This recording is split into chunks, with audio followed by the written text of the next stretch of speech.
Okay, so another side project on our side project for the 1969 Boss 302. While we were doing our spring job, we thought we might as well just install some staggered shocks. Since this car, when they restored it, they didn't install staggered shocks in it because they replaced a lot of sheet metal. So these plates from Sanko Specialties, it's just a replica in sheet metal that pinches. That's the top plate and that's the bottom to hold the shock mount, and that goes, one side goes on the top of the sheet metal inside the trunk, and then the other just goes on the bottom, and they get welded to each other through the top plate to the bottom plate, and then they get welded along the sides at the frame rails too. If you're going to be doing this, the easiest way to be doing this is to drop the axle and take the fuel tank out so you have room to work down there. We're going to take the exhaust off too and get it out of the way, because we're going to have to cut a hole in the floor as well to make room for the shock mount. So we're going to drain the fuel tank now and get the exhaust out of the way. Okay, so we're positioning the lower plate now. I'm going to use a couple long clamps to hold it in place, and there's sort of a change in the sheet metal where this can only sort of go in one spot here, and there's supposed to be on the frame flange a little spot where it cuts inwards if you had factory sheet metal, but the frame rails on this car have been replaced so they don't have it.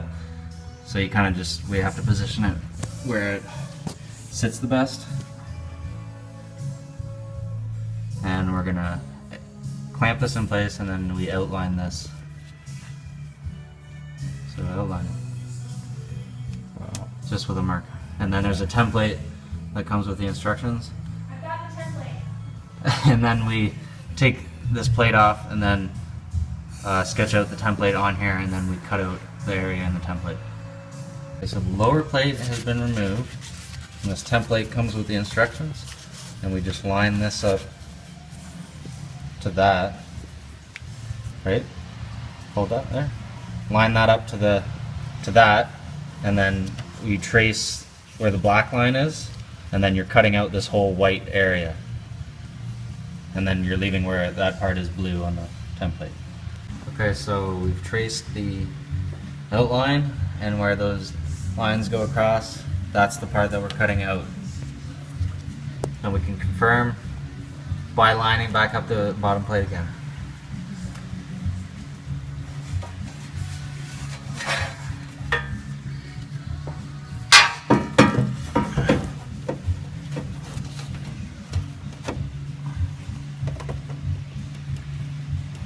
So where the hatched lines are is where it's going to be cut out.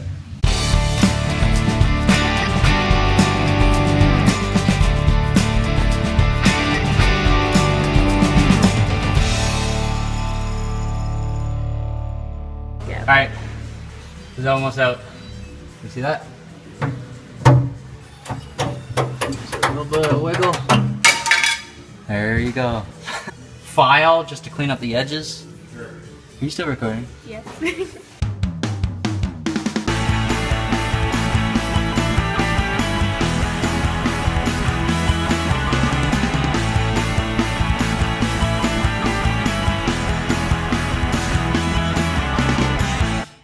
Well, that looks pretty clean. Okay, here's the cutout hole, and now we can start installing the plates. Okay, so we're just going to cut off a little bit of the ends of the tabs on the top plate here, so it fits in the car. So it sits above the tab here because it's a little bit too wide on the sides. What we're going to do is just put the tabs on top of here, or we could go the route of drilling out those spot welds and slip it under, but we're going to go on top of it and see what it looks like. Here's the other side. Not really in the way as much on this side as it is on the right side, so we'll see what we can do there. Okay, test fitting the top one now. cut the tabs out so it fits in nicely on the left and the right side. So it doesn't look too bad. That's what it looks like from back here. So what we're gonna have to do now is drill probably a few holes in the lip on the top side here and through the floor and the bottom plate. And what we're gonna do is put a couple small bolts on there to draw in both plates towards the floor, so it's pinched nice and tight. And then we're gonna have to drill a whole bunch of holes in the top lip to make room for spot welds from the top side. Just a quick view of the bottom of the car, the top plate just sitting in there, and how it looks. You can see where the outline was for the cut. So the holes have been drilled in the top plate for all the spot welds. Okay, so we've just drilled all the holes in through the floor and the top plate and the bottom plate and put in 6 bolts, 3 along the top, 3 along the bottom, to draw both plates very close together and tight. And now we're just marking all the spot welds so we can clear the paint off of them and prepare them for welding. We're going to pull off the top plate and bottom plate and paint them since they're bare metal, and then put everything back on, bolt it down, and then weld it together. Both plates are off, and now we can scuff where all those Sharpie marks are. Alright, so scuffed and primed both the top and bottom plates, and we're throwing a quick coat of black on the insides before we mount them up in the car with the bolts, so that way both inside surfaces are protected from rust, or moisture at least, have some sort of coating on them. Okay, both plates are in the car now, bolted down with 6 bolts. I just took a hammer and hammered this tab in close to this because it's going to be welded along here. And also we're going to take a hammer and punch and just get this tab as close to the frame we can here, and just bend that tab over close to the frame so we can get a weld along that whole seam. Alright, so she's nice and tight up in there now, ready for weld. Okay, so here's from the top. We've got some clamps along the bottom, just going around the sheet metal from the top to the bottom to hold each hole tight to the sheet metal, so there's no gap in between there. And we're just going to go along and move the clamps as we go, and then we'll do the bottom along the frame rails. Got the welder all set up. Got my protective gear, my jacket, my flip-flops. Ready to go. Okay, here we go.